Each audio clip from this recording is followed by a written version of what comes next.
Go Weber! Woo! Yeah. So we're just finishing off. Really, we've done pretty good with those last two videos, but maybe we'll jump to the end just to show you how to do it with, right, with our whatchamacallit, with our calculator in case you don't have a graphing calculator.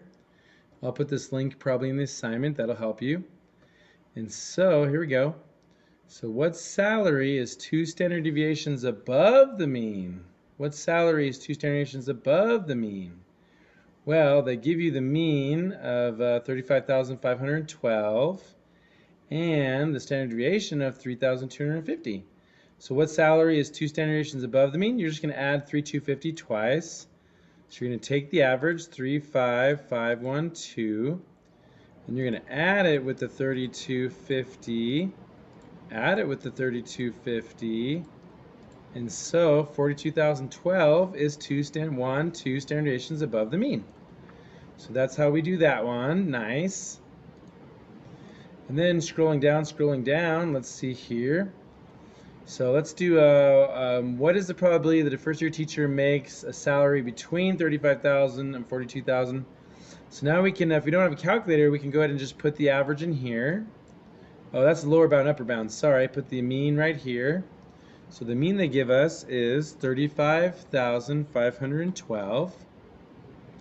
The standard deviation is 3,250. Right? Can you see it better now? Can you see it? So this is our from statisticshelper.com. Okay, so we're going to go ahead and type in a lower bound now and an upper bound. So this problem says 35,512. That's our lower bound. So that's going to be 35,512. That's our lower bound. So that's the average with an upper bound of 42,012. Nice. Oops, forgot the 4. So 42,012, which we just figured out is 2 standard deviations above the mean. So we could probably figure that out in our heads, really, couldn't we? I don't know. 68, 95, 99.7. So just before I push enter, I do want to show you what we're doing here using the empirical rule. And so the empirical rule basically goes like this. And so if we're going from 35, right? If our mean is 35,512, that's our mean. And they want to go 2 standard deviations. Sounds like that's what they're asking for, right? Yeah, because the upper bound is 42,012, which we added the standard deviation twice. Yeah, so we're basically going up 2 standard deviations. Right? I'm taking a leap here, a leap of faith. I think I know what I'm doing. Of course you do, Newbold. So 1 standard deviation to the left and to the right is 68%. Right? And then 2 standard deviations to the, oops, that's a positive 2. 2 to the right, 2 standard deviations to the right, which is what 42,000 is, because that's what we figured out from problem number 1. Oops, that's supposed to be a minus. So then that's 95% of our data is within 2 standard deviations.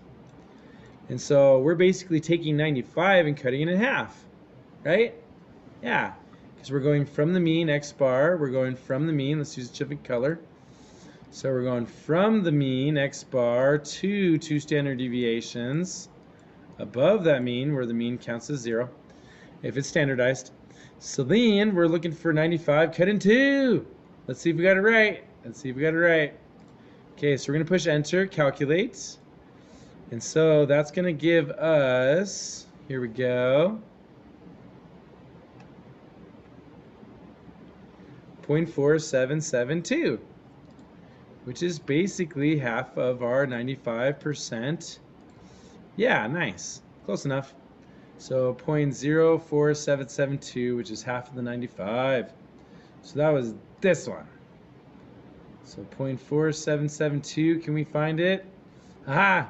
It's half of 95%, so we'll go with that one. So 47.5, close enough. They were using the approximates for the normal curve when they made this assignment and not using the scientific. Interesting. Cool. Okay, so again, just to remind you, what we're trying to learn for the empirical rule is that when you have a normal curve and you have the average in this, you have an average is in the center, and then when you go 1, 2, 3 standard deviations from the mean, and -1, -2, -3 standard deviations away from the mean, there are 3 different percentages. Okay, 3 different percentages. So from -3 to +3 is most of the data. In fact, it's the special magical number is 99.7% of the data. And then we'll use a different color to go from -1 to +1 standard deviation. That's 68% of the data falls within there. And then we'll choose a special custom color and say from -2 to +2, that's that one. So that's going to be 95% of the data is between -2 and +2 standard deviations away from the data. So whatever your standard deviation is, you're going to add it once or twice or 3 times, and or minus some. Cool. So thanks again for watching. Hope you've learned today about how to calculate probabilities using the software. You can use the graphing calculator, but also using the software. And then we also talked about the empirical rule. Nice, nice. And so here's our empirical rule. Empirical rule: 68, 95, 99.7. 68, 95, 99.7. Woo! Thanks for watching this video. Go Weber! Go Weber! Go Weber!